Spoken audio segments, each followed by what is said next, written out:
Hi, I'm John Maxwell. When the top companies in the world are looking for trainers, speakers, and coaches, there's one name that stands above the rest, and that's Maxwell Leadership. Our certified team members have gotten proven results for companies all over the globe, and our reputation, I'm proud to say, is second to none. Some of our members have risen to the top of their profession, including the one you're going to meet today. I proudly introduce you to my friend Bob Fabian Zinka.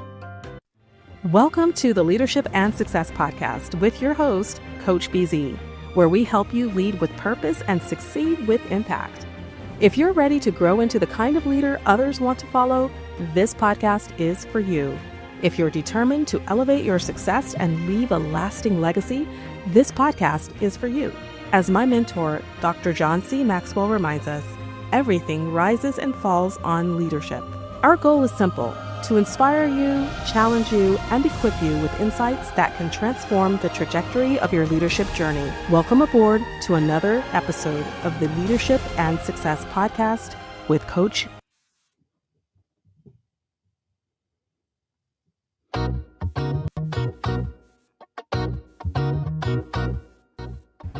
Hi, I'm Yolanda Tate, a 29-year U.S. Army veteran, a passionate advocate for holistic health and wellness, and the founder of Elevate to Wellness, a corporate wellness firm. I help women veterans or IT professionals over the age of 40 show up consistently, healthy, and whole by prioritizing their holistic well-being.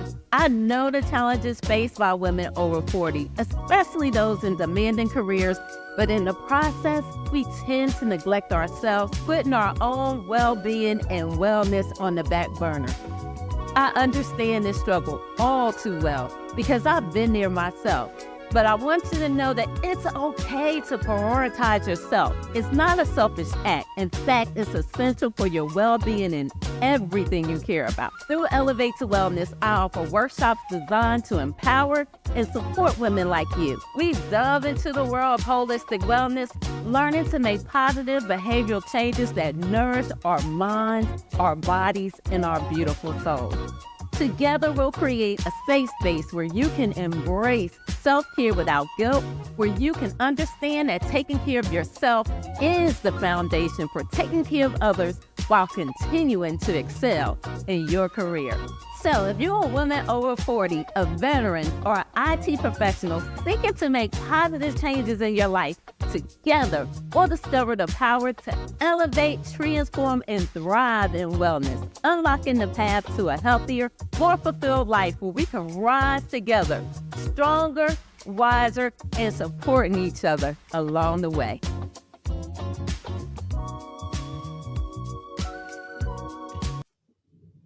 All right, everybody, welcome to our last episode of today. Very special episode. We have a great guest waiting for us in the green room. As you know, our custom here, we always start with what we call moment of gratitude. This is where we take just a moment every time we meet to be grateful. And from the, I guess, 3 episodes we've had today, you know that today I am really grateful for 2 things. One, I am grateful for the United States of America. We're going to be celebrating about 250 years in just a couple of months, and that's going to be quite a milestone. I think America is the greatest country in the world. They didn't always start right. We are not perfect, but we are definitely the best country there is out there. And number 2, I am grateful that I am still alive today, because as long as I am alive, there is hope for me. All right, so let us know in the comment, what are you grateful for today? Let us know where you are joining us from, what city and state, and if outside of the US, which country. And of course, if you got a question for my guest, go ahead and type it in the comments, both on YouTube or LinkedIn, and we will be answering you live.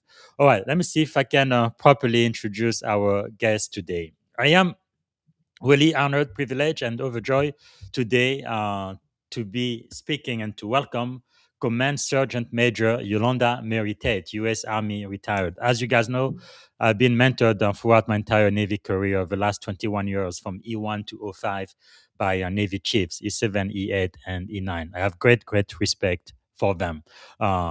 So today we are going to have a very powerful conversation on leadership, AI readiness, wellness, resilience, and sustainable success in high pressure environment. CSM Tate is a retired U.S. Army Command Sergeant Major, AI readiness strategist, mindful leadership coach, speaker, event host, and founder of Elevate to Wellness and Elevate to AI. With more than 35 years of leadership experience across the military, enterprise technology, and organizational transformation, she is helping leaders today navigate the future of AI without losing the human side of leadership. She is also the author of the instant best selling book, Command, a guide for women veteran entrepreneur to stress less, scale more, and soar holistically in the age of AI. So, during this episode, we are going to discuss leadership under pressure, human centered AI transformation, burnout, resilience, and energy management, the Command Method framework, transitioning from military leadership to entrepreneurship, women veteran leadership in tech and business, wellness as a leadership advantage, and scaling without sacrificing peace or purpose. Part of what you're going to learn is why AI readiness is a leadership responsibility before it is a technology initiative, but also practical leadership habits for thriving in the age of artificial intelligence. So, without any further ado, please help me welcome to the Leadership and Success Podcast, CSM Yolanda Marie Tate. Yes. Good Love evening, CSM. it. How are you doing today? I'm doing wonderful. How are you doing? Great, great, great. It's really such a great honor and privilege to be speaking to you. Maybe to get started, what are you grateful for today? I am grateful for, you know what? Today was a day where the sun was shining and the rain came out.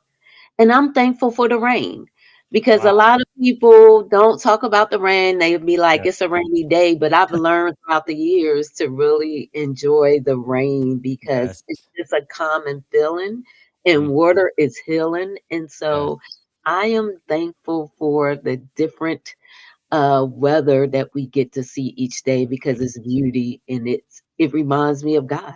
It's Yes. beauty. Wow. That is powerful. Especially in California, we definitely need more rain here for sure. But I am so glad most of the grass throughout the state is green again. For a long time, it was all brown. It was so ugly, man. Oh, yeah. But what is something about you, CSM, that most people may not know when they first meet you? Hmm. May not know when they first meet me because I'm pretty open about a lot of things. Um, I would say, well, people know me know this, but now since I've been older, that I used to bodybuild. I Mm. used to be really serious about it. I mean, Yeah. I never took any steroids or anything like that, Mm. but I mean, it was my life. I mean, I was Yeah. out, fitness, working out, bodybuilding, Nice. nutrition, personal trainer, all that. Yeah, that was my early years. So, That's really powerful. But I guess part of your business entrepreneurship now, you're also helping other women get healthy and stronger. That's just beautiful to see. Wow. So when people hear command sergeant major, they immediately think strength, discipline, authority. But who were you before the rank and the responsibility? And for those listening again, that's E9. That's the highest rank for enlisted. No, less than 1% of enlisted folks end up at that rank. So congratulations, ma'am. That is a oh, huge, huge, huge accomplishment. So who are you without the rank and without the responsibility? so I have to go back because before I ever wore rank, before I even came in the military or anything else, I was just that little girl from Philly. I was Johnny, nickname, that little girl running the streets of Philly, just trying to figure everything out. I mean, very Mm, curious, very ambitious. I knew from a young age that I wanted to see the world and to get out of Philly. I didn't really understand it at the time. And when I say mhm. get out of Philly, I just mean, really to see the world because I Yes. love my city.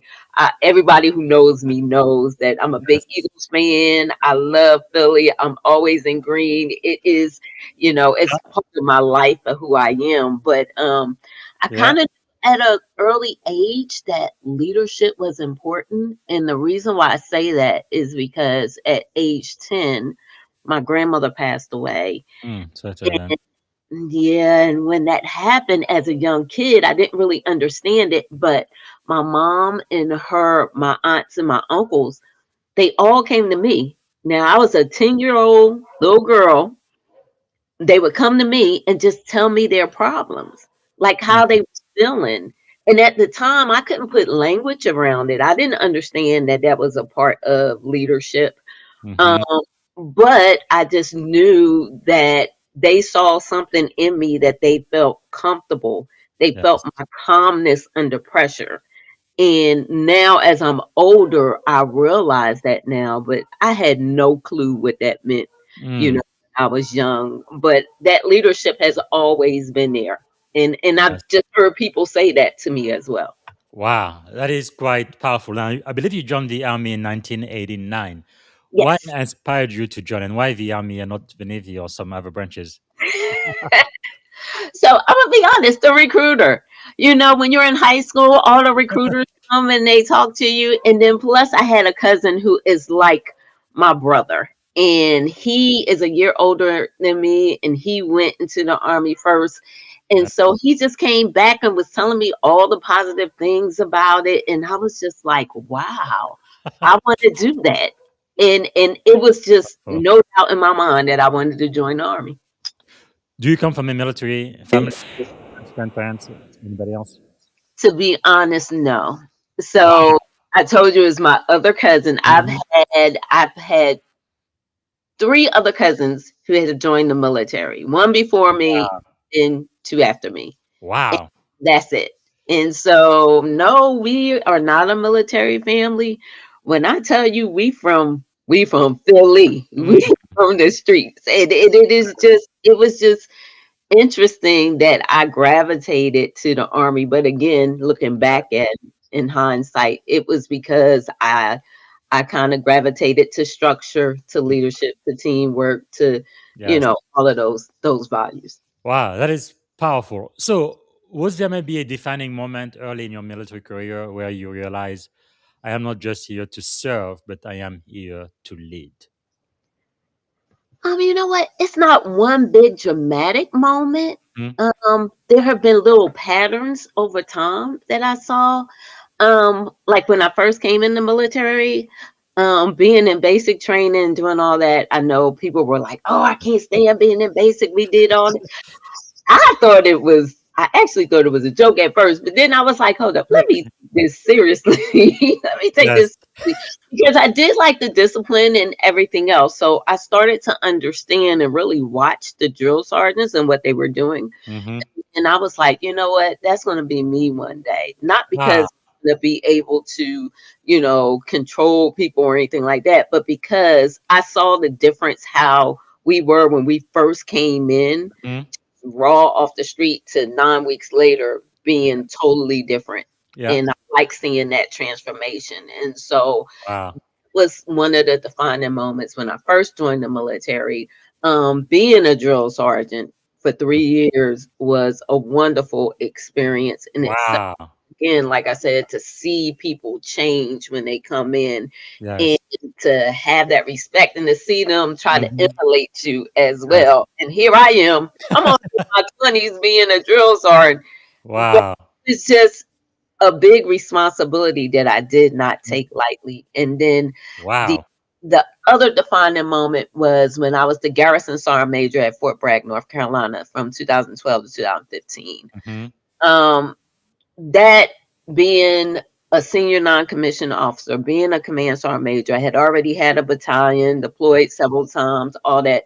But coming over and being a garrison sergeant major of such a prestigious Hmm. installation was wonderful. I mean, Wow. I had a powerful team, just Hmm. working with the civilians that were there, just seeing the impact that we were making in soldier members and service members' Wow. lives, as well as civilians and their families, was just Yes. really powerful. So, yeah, those were my Wow. moments. Yeah, I believe it's less than 5% of people who join any branch of the military end up being like a garrison sergeant major. That's really an awesome, awesome responsibility. Now, Yeah. what was one of the most challenging thing you went through at boot camp? You know what? I didn't really think it was challenging. Wow. The physical part of it, I've always been a physical person, so the physical part wasn't Wow. hard at all. Um, I think the Okay. biggest thing for me was the team learning how to work in teams. Mm-hmm. That was the big thing because when you're growing up, Yeah. you ain't thinking about working together with a team and do that. You're trying Yes. to do your own thing.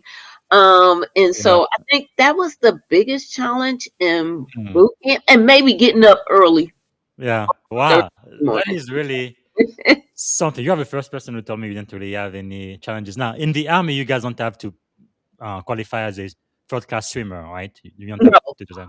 no, we don't have Okay. to sleep. I guess in the Navy we have to because we are usually Yeah. at sea. That was very challenging for a lot of people, especially black people. But okay, let me ask you this: what about did they make you pretty much not sleep the first 2 or 3 days? Pretty much go like 24 hours just marching around and Mhm.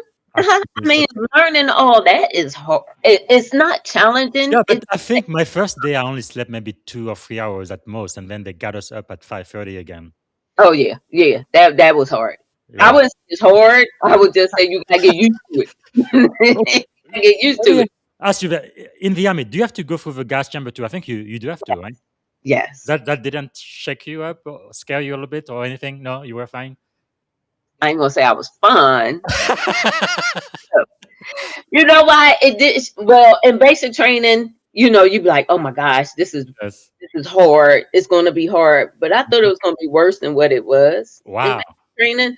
But when it did get me is when I was a drill sergeant, I had to actually run the gas chamber and bring Yes. people in and do it. And so you're going in and out of it.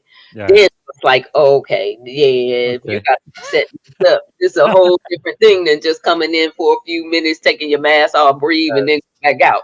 Yes. So uh, Wow.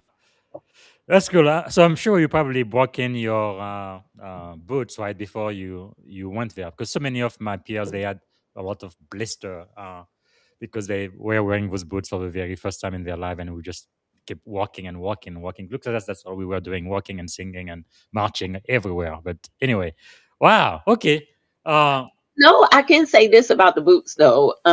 Yes, they hurt when you first try to wear them and all that. But for me, I came in on a delayed entry program. So I mhm, came in a year before I actually went on active duty. And uh, so I was in the reserve for a year. mhm. So I got to, break in boots a little bit, get a little Yes. bit used to it. But yeah, it did mess up the feet. I ain't gonna mess up the feet. Yes. So Wow. Now, CSM, you have led soldiers across multiple high-stake environments for nearly 3 decades, right? 29 years. What leadership lesson from the army still guides you every day? um to listen before making judgment Mm-hmm. or final decisions. Mm, Because, the first, when people come to you with things that are going on, some challenges, yes. it's never the first thing you hear is not always the truth. You got to be able to listen, Mm, have empathy, and really find out what the root of the problem is. yes. So, for leadership to me during that time, that still sticks with me is being able to listen Mm, because so many times we want to speak before you even heard what that person said. You're already formulating in your mind how you want to come back, what you want to say, what the reaction is going to be, instead yes. of really just hearing the person. So that's a part of leadership that I got from the military that still stays with me because I've seen so many people do it wrong. Yes. Wow. That is really powerful. Now, let me ask you this: as a woman and a black woman in the army, because to be frank, the military initially it was for white men only. Hmm. Now you rising all the way to the very, very top of the senior and enlisted leadership. What invisible pressure did people not see behind the scene? Ooh, it's a lot. Mm, So you hit on something big when you talk about being like a female, and especially I was in the engineer branch, yes. and being the only female in a leadership position, and a Mm. lot of times being the only Black female, Yes. with a lot of challenges because it was always your male, and to be honest, some of your male counterparts that were trying to hold you back, but then there were other ones that were there that were supporting you, that was your brother in arms and everything else. Um, the biggest challenge for me though was being a mother, Mm. being a nurturer in the military is Yes. hard. And I talk about that in my book because, Mhm. the mission is always first. Yes. And when you have children, and if you don't have a good support system, that Mhm. makes it even worse. But, there were a lot of things that I missed from my son's childhood that Yes. still that I feel guilty about to this day. And he's Mm. 30 years old. But I missed all of his high school years because Yes. of deployment and put in the military. Yes, that's my baby. Mhm. Um, and so yeah, I missed all of that. And Wow. so that was the hardest part, is putting your family, like not making your family first, making the Yes. army first over your family. Mhm. Um, that was the biggest challenge for me. Yeah, and that's that Yes. invisible pressure that we don't see. I mean, that you're trying to be Mhm. everything for everybody else, and you're carrying True. all of the weight of the world on you because you don't want to let people down. You don't want to let your soldiers, Yes. you don't want to let Mm. unit down. Especially if something is going on with your family, you try to Yeah. hide all that and make it seem like you got it all together when you really don't. Mm. You're really falling apart on the inside. And I've had many breakdowns Yes. when I'm by myself, away from everybody. But out in front, I was Command Sergeant Major Tate, Yes. always having it together. Mm. Wow. Thanks so much for sharing that, because I had the rare opportunity of becoming a commanding officer, but I really believe that in the military, it's not just the service member, right? But it's their family, their spouses, their Yeah. children. Everybody is serving, everybody is sacrificing. And one thing I enjoy more than anything else was to write letter of appreciation to the families of my people. That really Oh, made me feel so great. But wow, it's yeah. I think most people is what less than 1% of American serve in the military. So most people have mm, no idea what it really takes to none, lead at that level. none. Wow. But talking about leadership under pressure, you've led thousands of soldiers, civilian and enterprise teams. What separate leaders you believe who create trust from leaders who create just compliance? Okay. Say that the last part again. The difference between leaders who create trust and those who only create compliance. Oh, yeah. So I will say this: in the military, you learn quickly who not to be. Yes. Who not to be, because all they do, those leaders only wear their title, they wear their rank, they don't care about people at Mm, all, they don't listen to their people, they are yes. not trying to bring teamwork together, anything like that. So Mm, that's one thing. You cannot build trust if you do not do the things that you are asking people to do. yes. And if you're sitting there as a leader and you're saying that you want me to do a standard, but you can't even make that standard, Mm, how can I trust you and how can I respect you as a leader? yes. Now, I understand people get hurt, people have different things, Mm, but you can't sit up there and tell somebody to do something that you're not willing to do yourself. yes. Wow. So that's the difference for me. You got to build that trust. That trust has to be earned. People have to know that you care for them, that you Mm, you, you still are strict, you still are making sure that they do what's right, that they're ethically, morally doing everything that's right. But mhm, at the same time, you have to be able to tell them when they're doing something wrong, and not just yes. tell them, but show them how Yeah. they can correct it and give them time to correct it. Mm. That is powerful. But now, there are many times in the military where you do have to build that trust with a new team, but do it quickly because you're about to deploy or special operation or whatever it might be. What do you do when the stakes are high and you don't have no regular time to build trust and know your people and all of that? You have to do it pretty quickly, what do you do? Get to know people, get to know your team. You Mm. have to talk to people, find out about them. So Mhm. that comes back to that leadership again. How can you be a Yes. leader and you don't know nothing about your soldiers, your service members that are a part of your team?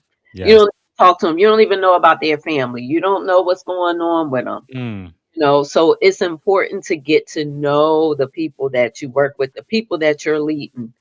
It Yes. shouldn't be a mystery at all. And I can't trust you if you don't even ask me questions about me. You don't even know Mm. about my family. So if anything happens, how can I come to you and know that you're going to have the right decision? Or if I need to get some kind of advice or mentorship from you Yes. when you don't know anything about me?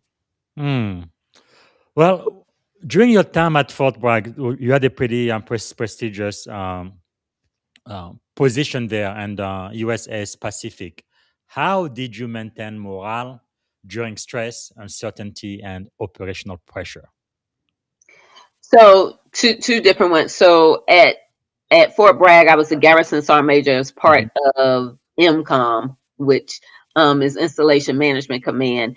I was the U.S. Army Pacific Ocean Division Corps of Engineers sergeant major Wow. over in Hawaii. After that, Hmm. both of those positions require you to not only be a senior leader for service members, but also for a lot of civilians. Yes. And so you have to also learn how to operate as a leader with civilians versus with service members, which is two Hmm. different things, Yes. as we know. And Yeah. a lot of those civilians were prior military, but some of them may not have served in the military that Mm. long. So you can't have those same demands that you have on service members as you have on Yes. the civilians. And just same thing with leadership. The civilians that I work with, they respected me because I came and I checked on them. Mm. When you check on people, just to ask them, how are they doing? How are Wow. you feeling today? Is it anything that you need from me? Actually, Yes. going into the daycare centers at Fort Bragg and checking Mm. in on all of the staff at the daycare centers, it made them feel seen, Wow. made them feel like they were a part of the team. It was like, you Yes. know, the garrison cares about us. They were coming to check to Mm. see what we're doing, So it's like things like that. I am the type of person, I am always going to check on people. The mission Yes. is first, yes, but people come before the mission Mm. because they won't complete the mission if you don't take care of the people first. Wow, that is really, really powerful.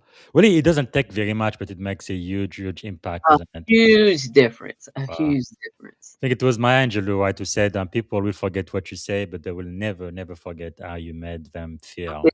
Yep, Wow, so that true. is powerful. Now, when I was a commanding officer, one of my leadership mantra was mission first, people always. I believe we stole that from the army. Just borrowed, we borrowed it from the army. So many leaders, they know how to drive performance, mission, mission, mission, but fewer know how to protect people while driving that performance. How did you balance mission execution with the care of your team, taking care of people at the same time? At the same time. Okay, so again, you have to understand your people. Mm. So compliance can get people to follow. I always say that compliance can get people to follow instructions, but that trust gets people to stay committed, Mm. especially when the mission get hard and especially when Yes. you're under pressure. So leadership is not just about being a good leader when things are calm. It's Mm. about showing up when it gets hard, when it gets tense, and that's when people are really watching you as a leader. I've realized that's when decisions matter, is when your presence can determine what happens Mm. even after you have left a situation. It's Yes. people don't understand how powerful your presence is. Mm. And sometimes I think that people, if your presence is known and felt and people trust you, then they will work better under Yes. pressure because they know that you have their back. They Mm, know that you're going to make the right decisions because it always comes down to making the right decisions for the team. true. And, sometimes people have to be able to trust you to know that you're going to carry the team through the storm. The Mm-hmm. storm may get rough, but they know that you're going to be there and that you're going to carry the team all the way through. And, Wow. and so that's what's important to me.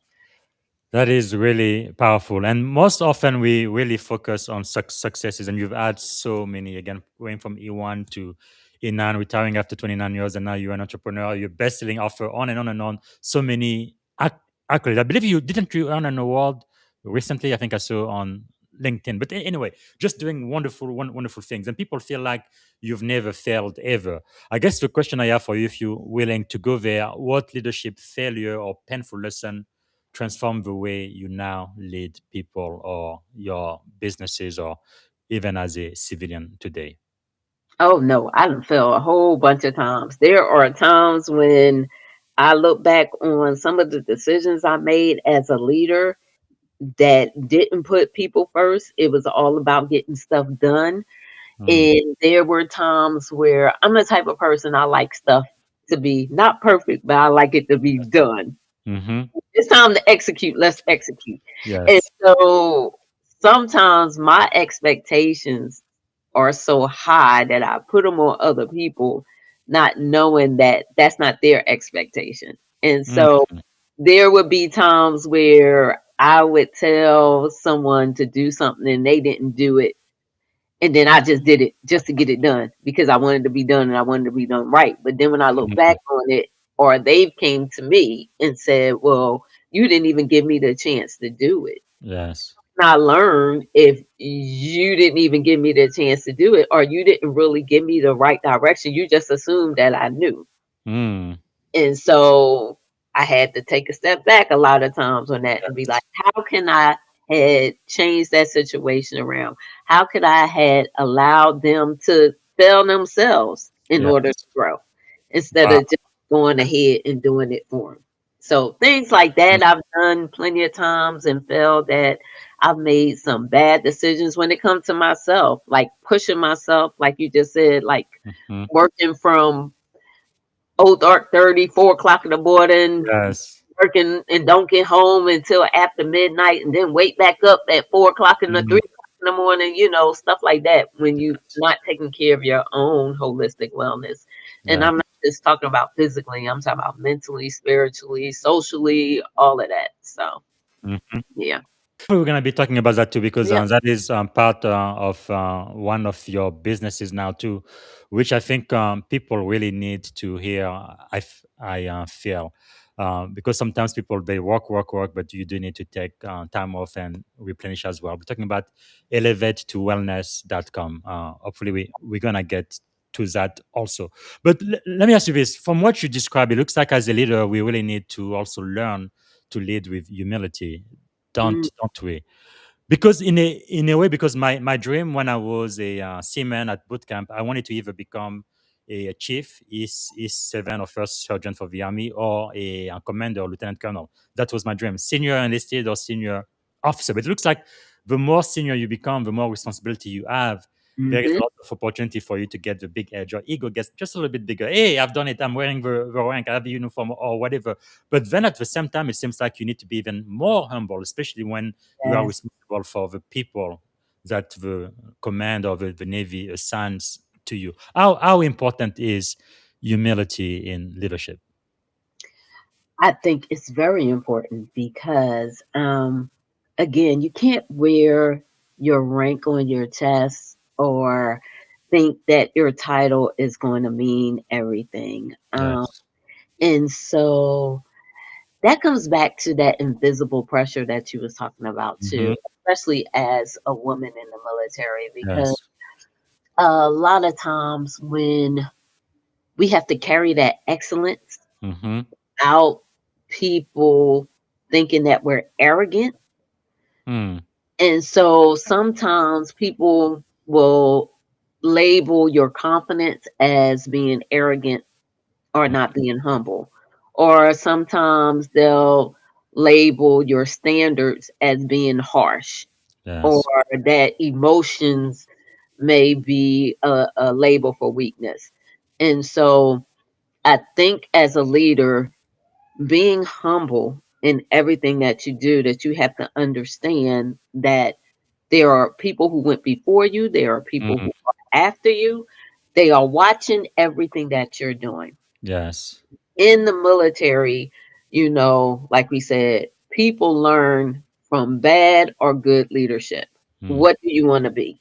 And Mm. me, I was like, I do not want to be that bad leader. Yes. People Wow. these bad habits and see that I'm not humble, see that I'm putting the rank before anything else, see that I'm not listening, see that I'm not a team player, see that I'm always trying to stab other people in the back just so I can get ahead. Mm. Wow. That's not qualities of a good leader. And so I never wanted to be that.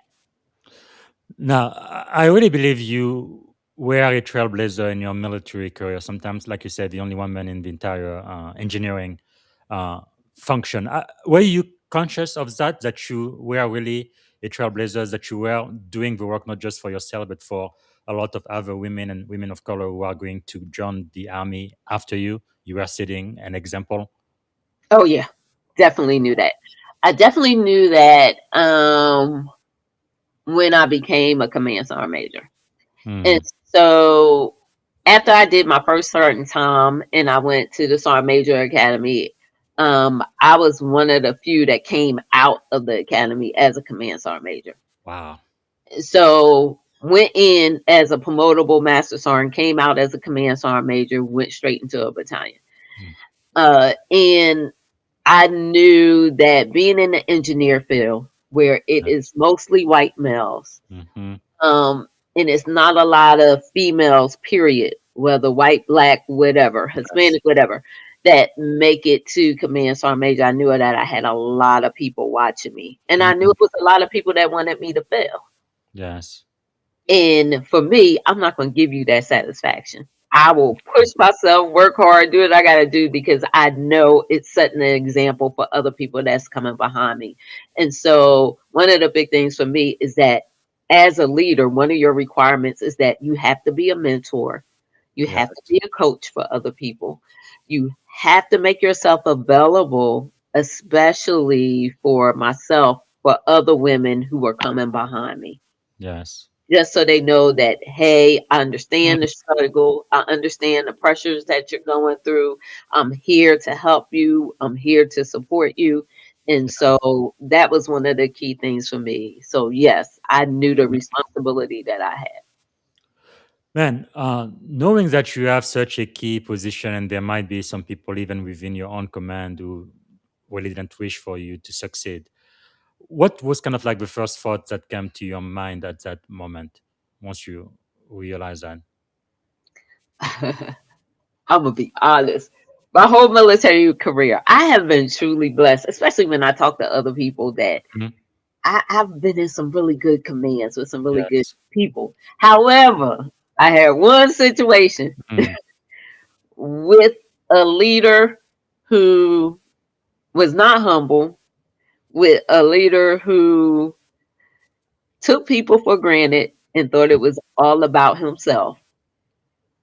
And that was a bad experience for me. Mm. But in the end, it turned out okay because that leader got relieved for all of the Wow. negative things they were doing. And that was the only bad experience that I had in the military working with someone. And it was Mm. a hard thing, but during that time period, I still had to set the example for Yes. the soldiers that were in our unit, just to let them know that I was not going to fall into that trap, that I was still Mm. do the right thing, and I still was going to lead with integrity Wow. and be humble in all of the values that myself and the Army gave us. So, Yes. Wow, that is really powerful. Thank you so much for sharing that. I can't believe it's already been about 40 minutes, so we have about 20 minutes left. oh We haven't wow. even talked about the book yet. I could be talking with you, CSM, for like 3 or 4 or 5 hours, but we're not going to do that today. So let me talk about the book, AI, Leadership, and the Command Method. So I guess the first question I would like to ask is this book here, Command. What Mhm. inspired you to write the book? Why did this book have to be written? It had to be written for me because first, like we've been talking about, I know what it feels like to be capable, but at the same time overwhelmed. Yes. And there are a lot of women. I talk about women veteran entrepreneurs because that's my lived experience. Yes. However, this book could be for anyone, Mm. but that's my lived experience. And for a lot of women who have transitioned out of the military, we carry, we have that discipline, we have service, we Yes. understand all that. But I wanted to write something that spoke to the whole woman, not Mm. just you as an entrepreneur, but in order to be a better entrepreneur, in order to be Yes. a better you, how can you operate differently, especially in this world now where everything is changing and shifting? Mm. Um, in the environment that we're in, a lot of women are using their jobs, especially Black women that's in Yes. government. Like, how can we, in all the chaos that's around us, still be able to sustain and be capable and not overwhelmed by all of it? Wow. And That so is that's where the book came from. that is really really powerful. But really, again, congratulations because many people write books, but your book became an instant bestseller on Amazon. That's not easy to do, and I believe this is your first book, right? Yep, this is my Wow, first that is one. amazing, amazing. I pray that you get some of those big book deals now that people know that you can deliver, and that is just awesome. Congratulations Thank again. you. Thank But you. I guess another question I have: why are women, veteran, and entrepreneur uniquely positioned to thrive in the age of artificial intelligence? You think? Because we already understand systems. We understand people, processes, and systems. That's what I tell everybody. Yes. People, processes, and systems. You know that as a veteran. And when I transitioned out the military, that's what I did when I went into, Mhm. because I transitioned, came out the military in 2018, and I knew being in the DC DMV area, that Mhm. there's a lot of tech opportunities, and I had a Yes. clearance, so I was like, I don't know tech like that, even though I do because I've always been a techie, Yeah. but I was like, I know people, processes, and systems, and if you Yes. can do that, then you can Mm. learn the technology Absolutely. learn the technology. But what you can't learn is those leadership skills. It's Mm. something that you gotta, really practice, really know. And after serving 29 years in the military, you have to learn how to leverage your strengths. And those strengths are that, Mm. discipline, service, teamwork, all Yes. these things. And I'm not saying that the military is the greatest, because there's some things you gotta unlearn when you come out the military too. True. But I will say all of those things, if you can lean into that, Mm. then AI, tech, emerging tech, all these things, if you have, if it's something that you like doing, Mm. then you could be ready for it. And when it Wow. talk about the age of AI, all of us Yes. have to understand AI. AI is not going anywhere. I don't Yes. care what anybody say. People like the AI is taking our jobs. Yes. Yeah, there are some jobs, just like when computers first came out, Hmm. you gotta learn what you gotta do in order to pivot. And I always Yes. say that Hidden Figures, the movie, I Mm. love that movie because it shows how, as Black women, we Yes. had to learn how to shift and pivot, and Mm. then learn how to program these computers. So it's the Yes. same thing with AI. It's still fairly early, even though Mm. AI has been around for a while. It's just now it's more advanced when it comes to agentic AI, being Yes. able to work with agents, all this other stuff, vibe coding, all of these things that's happening now is true. Mm. But if you could just learn a little bit about AI, then Yes. will help you out. So that's why I think we're ready. We're ready because the world is changing. That's really powerful because also you have a great engineering background, which helps a lot, and which in Hidden Figures there were quite a few women who did that too. So Yep. why do you think my audience should watch this movie? Because of what you'll get out of it. You'll get Yes, out of Hidden Figures is one of those movies where you'd be like, oh my gosh, I did not know that Black women yes, were the key behind this NASA program. I did not mm-hmm. know that. And when you learn your history and when you see people, especially for young Black women, Mm-hmm. um, when you see yourself on Yeah, screen or in history overcoming all of these things, especially in a system that has mhm. always worked to hold us back, and you Yes, see Black women overcome, it's just something powerful about it. It's just, powerful, absolutely, and you know that you yes, can do it too. Yeah, it gives you, absolutely. yeah. Yes, I need to watch that movie again. I have two daughters, right? Sometimes I joke if it wasn't for our family dog, I'd be the only male in my family. But yeah, it is really amazing to me. We are like in 2026 now, and still in America, the most powerful country in the world, women make a lot less than men with the same background, same experience, same Mm, education, same everything. So I think something is wrong. And I believe my two girls should be able to do whatever the heck they want to do and get paid yeah, as much as a man, right? Just being a woman shouldn't make it a liability or be a disadvantage, especially in 2026. That just doesn't make any sense to me at all. and But, at but now, all.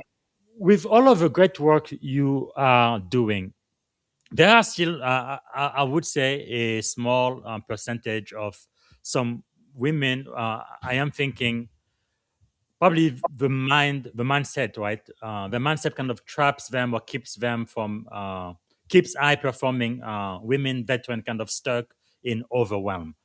Hmm. I guess my question for you is, what are some of those biggest mindset that would trap people who are definitely high performing people but kind of stuck I based on think your book?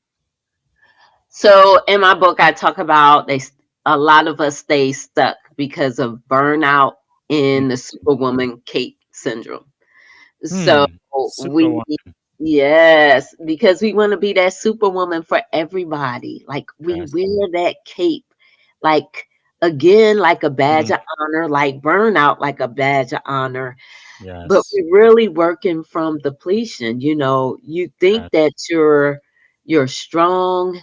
You think Mm, because you haven't broke down, you think because you can carry all these things that yes. it means strength. But Mm, really, is that strength? You can't be strong and then your wellness is not where it yes. needs to be. Yes. And Wow. so I think for a lot of us, it's that burnout. And we may cause that burnout ourselves because we're Yes. always putting everything first before our own wellness, our own well being. And when Mm, I'm talking about wellness, I'm not just talking about physically, I'm not just talking about yeah. eating right, all that. I'm talking about spiritually. Yes. And I'm emotionally too.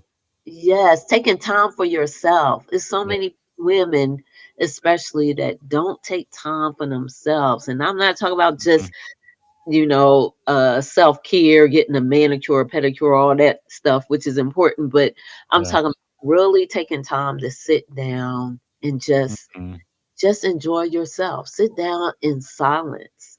Not meditate, just get still instead of yes. trying to do everything.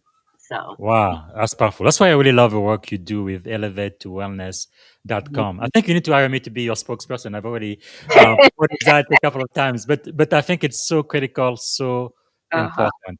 And I guess the other thing too, especially for black girls too, right? There is this thing in society that trends from time to time, like black girl magic, which I guess it is a real thing.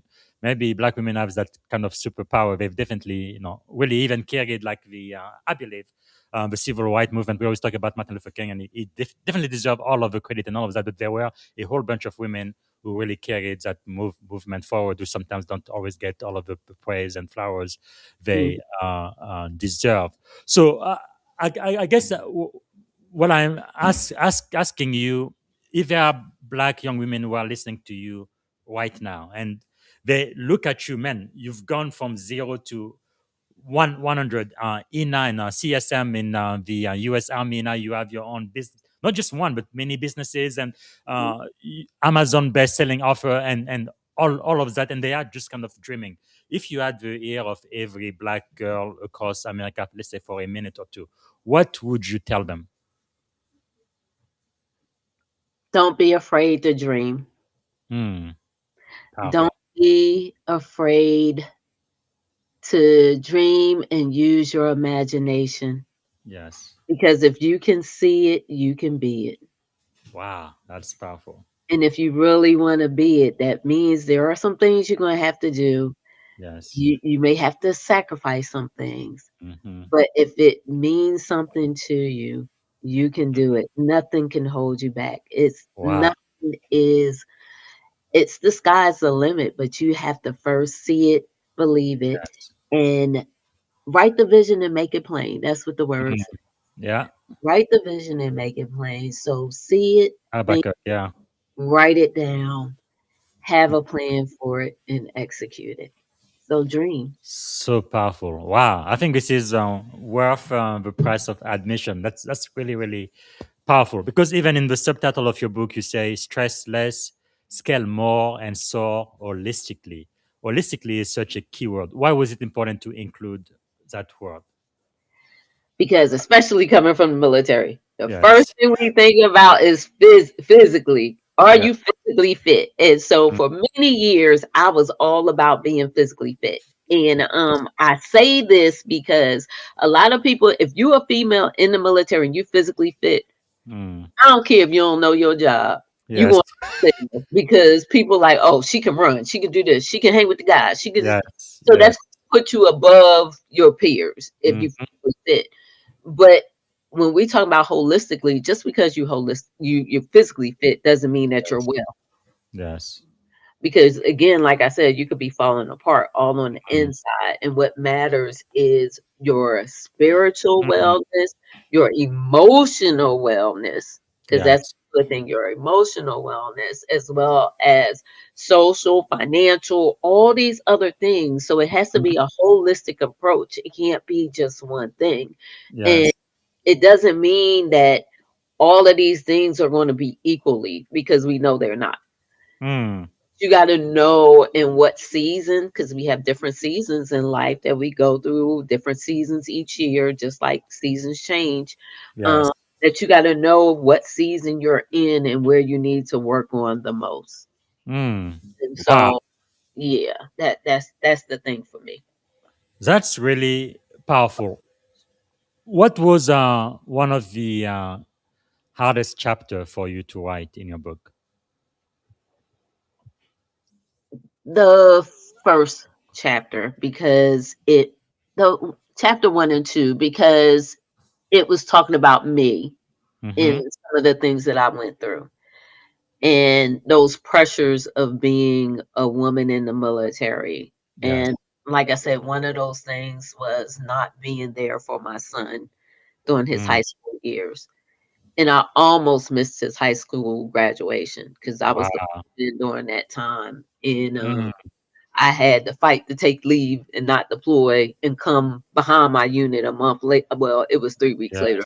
yes. But Mm, yeah, and just the joy on my son's face when I came yes. to his graduation, because he didn't know I was going to be there. Wow. And so Man, the sacrifice we all do yeah, in the uniform. sacrifice that we do in Yeah. uniform is real, and It's people don't real. realize. And it's not just with our kids, but Yes. even if you're married and in the military, if your spouse is not in the military as well, that's another challenge. Yes. You Yes. know, and Mm, so because they may not understand why you're never home or you got to deploy all the time, and yes.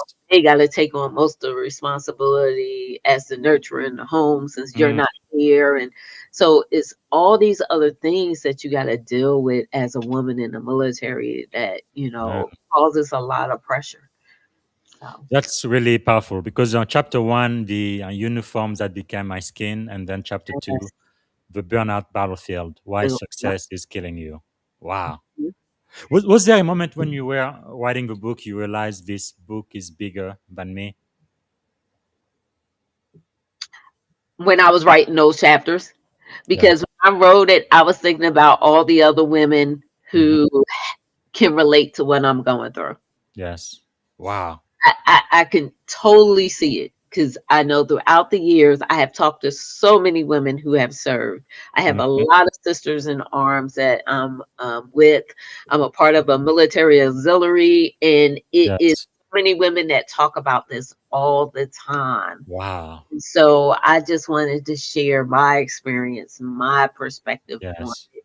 And there are a lot of people that don't want to share their story or don't talk about their story Mm. enough. And I just wanted to give my voice to it. And so Man, it's the powerful. book in all of us. I mean, we all have some kind of story to share, but especially us that have led in the military and have gone through Absolutely. that transition and been somewhat successful on it. So, yeah. Someone successful at the highest level. You are so humble. The thing with humility, once you say you humble, you are no longer humble. Now you become arrogant. But no, great job, bravo, congratulations. But I guess for the people who are listening right now, if every woman veteran entrepreneur were just one lesson from your book, what would you want it to be? That lesson would be don't wear burn out as a badge of honor because that's Mm, what we do all the time. We think yes. that we have to push ourselves real hard in order to be successful. Mm, wow. And for me, again, exhaustion cannot run your life. Mm, You have to realize that you are not weak just because you're tired. You're yeah. human. And if you need a break, you need a break. And sometimes you got to take that break and get still in order so that you can be clearer, so that you can get grounded, so that you can actually perform better. Mm, And wow. so I would say, don't wear burnout as a badge of honor because it's not. It's all right to be human. Well, the last paragraph in your book, you talked about the final sacred pause. Close Hmm. the book slowly, take Yeah, one deep breath, then ask yourself, what kind of life am I no longer willing to abandon myself to maintain? Why is that important? that is so important because, again, it's all about getting yourself centered and knowing what is really important in your life, what Mm, truly matters. You can be successful, but if your relationships are falling apart yes, because you put your success over your marriage, your kids, or any even friendships, yes. doesn't mean anything. Mm, So you have to take time to sit back, pause, and get clear on what it is that you want. What is mm, most important? You can still be successful, but make sure that you take time out for yourself. Make sure you take time yes. to build those relationships. Make sure that you take time out to Mm, really get to know yourself. that's We all powerful. say love yourself, but do you really like yourself? I always say, do you like yourself? I Wow. like I like being with me. I think I'm a cool person. I I get love along that. with Yeah. me. I can take time by myself, and it's okay. So yeah, that pause is so Mm. important. I really love what you are saying, CSM, because there are some people, they become very successful, they achieve very high, but then they realize late, I don't even know why I did this. I don't feel happy. I don't feel fulfilled. What I may have achieved great, but I've achieved the wrong thing. It doesn't do anything to me. Nope. And wow. And I really love that holistic view that you have. And of course, the book you wrote for women veteran entrepreneur, but I believe every single person who's listening, including Mel, need to read this book and you're going to get something out of it. I guess one question again, the book we are talking about today is the best-selling book on Amazon, Command, right? A guide for women veteran entrepreneur to stress less, scale more, and soar holistically in the age of artificial intelligence. Let me Yeah. ask you this: years from now, let's say in 5 or 10 years, what impact do you hope this book has on women veterans, leaders, and entrepreneurs? 10 years from now. Hmm. I would say that's a good one. I hope 5, 10 years from now, somebody still picks up this book and they read it, that they this book provides answers to help them to be equipped to find strength Yes. without losing themselves in the process. Mm. I hope they Ah, remember not to chase after titles or recognition, but yes. to know that every room that they enter, that they can make a difference Yes. and that they can make an impact, Wow. and to carry it with grace, honor their faith, and like you said, with humanity. That's powerful. Wow. Well, technically, we are out of time. So let me ask your permission. If we have to end here, that is perfectly fine. But I wanted to get into the AI section because you do something pretty unique. You include AI and leadership and clarity all in one. And I think, especially now, everybody's talking about AI, and you are an expert in the field. I would like to get your feedback on that. Can we get maybe an extra 5, 8 minutes, or do you need to Oh go? no, I'm Okay. fine. I'm All right. good. Let me ask this. So AI leadership and the command method. I think this is really really powerful because again, you're doing something quite unique, combining AI readiness with wellness with leadership clarity. Why do most organizations you think misunderstand artificial intelligence transformation? I think where organizations and enterprises miss the mark is because they rush to get the new shiny tools that are out Mhm. there without really taking into consideration that, yeah, you may buy something, but you Yes. first got to get buy-in from your teams. Mm. Teams got to understand, why is this new tool important? Yes. How is it going to help us to be more efficient? Mm-hmm. And I think a lot of enterprises rush to get new technology without Yeah. really stepping back and realizing, how is this going to affect the team? Is it really going to make them more efficient? How much time do I have Yes. to take to train them so that they fully Mm. understand it, that they use it properly? Because we Yes. all know, if you've been in the corporate world or in the government space, that you got all these shiny tools that you'll never use to its full capacity. And then that's Mm. waste and abuse to me, because now you're just wasting money. That's so true. I guess that's that fear of missing out. You're afraid, oh, all of the other companies are using AI, so we should use AI too, even though you don't have a strategy or really nothing in place to ensure your people become successful. Yeah, and the other thing is with my command method, like I said, it's a framework. Yes. One of the first thing is, see, to clarify that mission. What is the real problem that you're solving with the AI? So if you're selecting a tool, what is it really solving the problem for? How is Mm. it going to help your business workflows? How is it Yes. going to help with delivery of things? So you got to look at the whole concept of it first before you go Mm. ahead and buy it. And you have within the organization, you have most CIO teams that are looking Yes. at these things, but some of them don't really do it. If you're told, hey, we got X Hmm. amount of dollars and we need to spend it, you like, okay, let's just buy this shiny thing over there. Yes. And are you really solving anything? So things Wow. of that nature. So definitely you got to clarify that mission. And then the next thing I say is optimize with the AI. So use Yes. AI to reduce those repetitive work tasks that you do. And then so that way you can get more time back to your team. You Hmm. have more capacity to get things done. So you want to make sure you're getting the right tool that's actually helping with all that, so that the most important things can get done Yes. by the humans. Wow. So there are always going to be humans needed. I got to stress that Yeah. again. AI is not going to take over everything, because you still need the people to be able to give the AI what Mm. it needs, the right prompts, the right Yes. information, in order to get the right results back. Mm. Powerful. Powerful. I, So, I yeah. like that a lot. I think it ties into the next question I had for you because something you said that AI readiness is a leadership responsibility before it is a technology initiative. Can you unpack that for us? So when I'm talking about it's a leadership responsibility, as a leader, you have to be able to understand, how can I say, be a steward of the technology.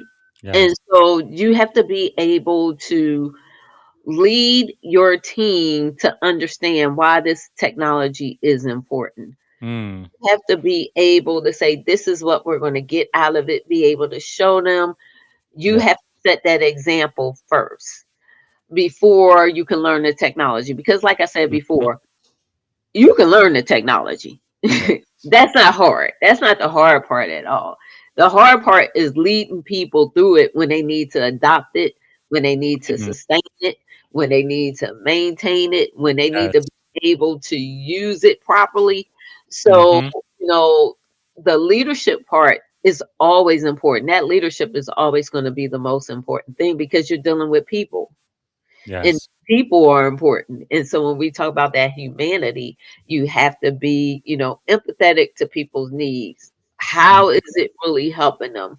How can you make it better for them? And if somebody comes back and they give you feedback after they do some pressure testing on a tool, and they like, well, this Yes. really didn't work, or whatever it may be, as a leader, you got to be able to sit back and listen and understand it, and then be able to adjust so that you Mm. make the right decisions. So leadership is powerful.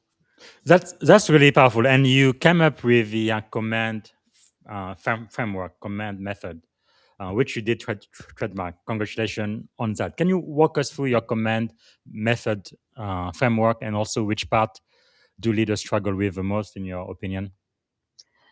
I think, okay, so I said the C, clarify the mission. Mm. O, optimize with AI. M, merge human with tech. The other M is master energy. A, anchor your systems. N, nurture longevity. And then D, deliver with presence.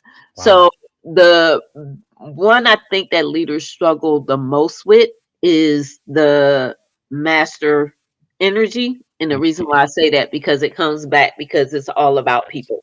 Yes. And it comes back to, as a leader, when you are adopting any kind of new technology or tools or anything into your system, because again, you have to know people, processes, and systems. Hmm. It's not paying attention to the burnout of Wow. your workers, how people are feeling, what they're doing.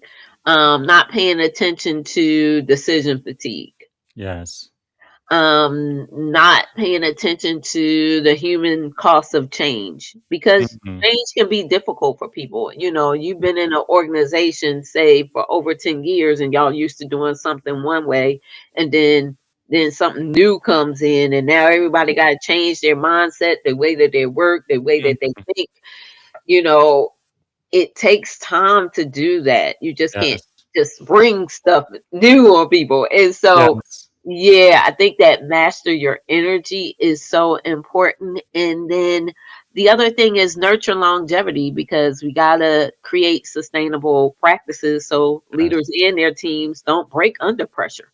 That Don't can. break Yeah. under progress, because even progress can break Yes. you. If you're moving too fast, and we know that Hmm. technology moves fast, but if you're moving too fast and you're not ready for that, then you got to be able to put things in place to help people to be able to sustain the movement. And Wow. so, yeah. So insightful. Thank you for sharing that. Last question I'm going to ask in this segment is, do you believe artificial intelligence will make leadership more human or less human? I think it depends on the individuals. That's a good answer. Depends on the individual. I mean, if you a leader that understands, what I just talked about as part Yeah. of the damn framework. If you understand the importance of always taking care of people, being Yes. empathetic to their needs, understanding, um, Hmm. being proactive. That's the other thing. Being Yes. proactive and taking initiative and responsibility, especially in your circle of influence. Um, Mm-hmm. I think it's Oh, an visual thing. I don't think that the AI is going to make you less human. You're less human because that's the way that you operate. Mm, powerful. So basically, always be in the driver's seat. AI can assist you, but well, it's especially in the military. Yeah. Yeah, AI is a tool. I want people to Yes. remember that AI is a tool. It is Yes. not the be all do all. You are still the one, like you said, in charge, in the driver's seat. It's Yes. there to support you. It can amplify some Hmm. things. It can amplify your needs, your wants. It can show you your gaps, what's Yes. missing, but you still are responsible for it. So, That is quite powerful because I know in Silicon Valley now with agentic AI, sometimes they try to have AI not only provide the recommendation, but actually make the decision which recommendation to follow without any human oversight, just automate the entire thing. I don't think we should do that in the military, especially when it's a oh, question of life or death and all of that. We always need human in the loop. Okay, yes. to finish the show, we're gonna do this rapid fire question. So I'm gonna ask a question, answer as quickly as you can, as short as possible, and I'm gonna ask maybe 4 or 5 questions really quick. It's gonna take only about 2 minutes. So talking about AI, like we just did, do you believe in AI utopia or dystopia? Is AI going to be the end of the world, going to kill all of the people, or is it going to be an age of great prosperity and uh, I think it's happiness? gonna be a balance of it, but it's not going to take over the world. No. Yeah. No. Okay. All right. What does leadership mean to you today? Stewardship under pressure. What army value most shaped your life? Selfless service. Wow. What is one habit that protects your peace? Morning check-in before the day starts. Hmm. What is one misconception people have about strong women leader? Mm. That strength means we don't need support. Hmm. What book changed your life? The 7 habits of highly effective people. Yeah, Stephen Covey. Yeah, we love that book here. Mhm. What does success look like now compared to 20 years ago? Hmm. 20 years ago, it was about military rank achievement. Now it's about peace, impact, alignment, and legacy. Wow, powerful, powerful. Okay, the last question. When your military and leadership journey is fully written, what do you hope people remember most about Yolanda Tate? I want them to remember that yes, I led with strength, but I never stopped caring about people. That it was always, like we say, always people first. Yeah, Um, that I carried responsibility with discipline, but at the same time, I learned how to lead with grace, yes. with faith, and humanity. Um, Wow. yeah, that, That's powerful, powerful. All right, this brings us toward the end. So, CSM, what can we do to add value back to you? Thanks so much for speaking to us today. And what can we do to add value back to you? I would say, of course, follow me on LinkedIn at Yolanda M. Tate 123. That is my handle on all social medias. But I'm really just Oh, on very good. LinkedIn and Instagram. But yeah, follow me. Get the book. Really support me as much as you can. But even with your support, I ask one other big thing is to write a review. Be honest Yes. about what you got out of it.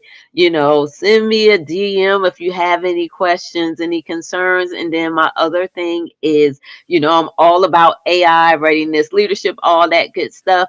If you need a speaker, someone to do workshop, or actually just speak at an event about leadership and how Yeah. we can be mindful about leadership when it comes to adopting AI and AI readiness. I would love to be a part of that conversation. So, yeah, that's how you can support me. Wow. Powerful. So, the other question I want to ask you then is as we close on this podcast today, I'd like to know, uh, hold on. Here we go. Oh, yeah, here we go. If someone listening today feels overwhelmed, they feel exhausted, they feel uncertain, or afraid of the future, what would Command Sergeant Major Yolanda Marie Tate want them to remember? I want them to remember that they're not alone, that there are other Wow. people that feel that way.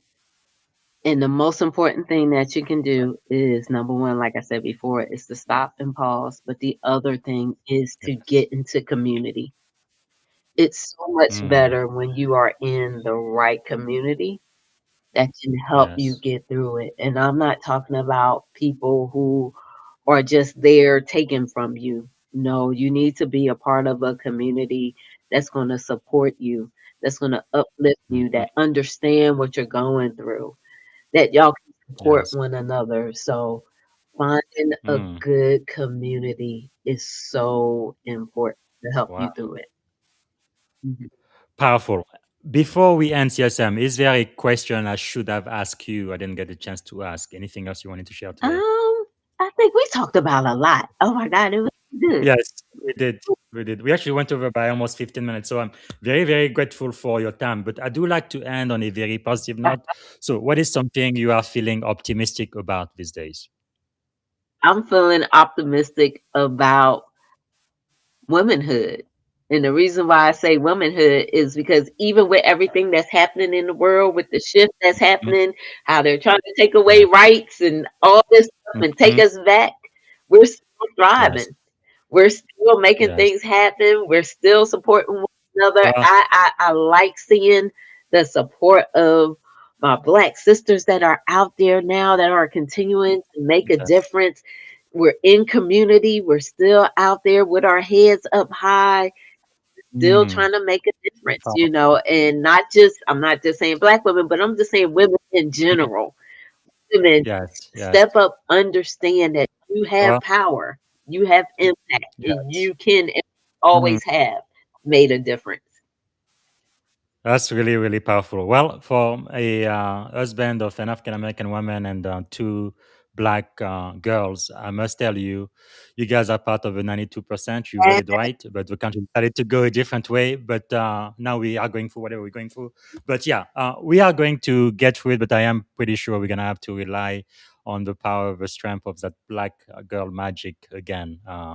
We will get through it. Thank you. Thank you so much, CSM Yolanda. Yeah, it's Mary, I am so honored to be talking to you today. You are definitely one of my mentors, and it's really a great pleasure to be speaking to you. So, the very last question I have for you then is one word that represent our time together on this podcast today. One word, insightful. insightful, and I am so grateful. Thank you so much. Appreciate it. Thank you. All right, everybody. This is one for the book. This is the last podcast for today. I encourage everybody to get a copy of the book Command. Men, women, it doesn't matter. Right? A guide for veterans, entrepreneur to stress less, scale more, and soar holistically in the age of artificial intelligence from Command Sergeant Major Yolanda Marie Tate, U.S. Army, retired. And make sure to also follow her on LinkedIn and also on our two website, elevate2wellness.com and elevate-2-ai.com. All right. So that's all we have. I don't think I'm going to have a podcast tomorrow because I'm going to be speaking at three security conferences in the San Francisco Bay Area. But I will be back Friday and we're going to go back to Proverb chapter 23. We did chapter 22 the other day. Again, this is not going to be a religious study at all. It's just going to be about ancient wisdom and leadership lesson from a book written more than 2,000 years ago. But those lessons, I believe, are still relevant today in the age of artificial intelligence. So I hope to see you on Friday for our live broadcast. Until then, have a wonderful day.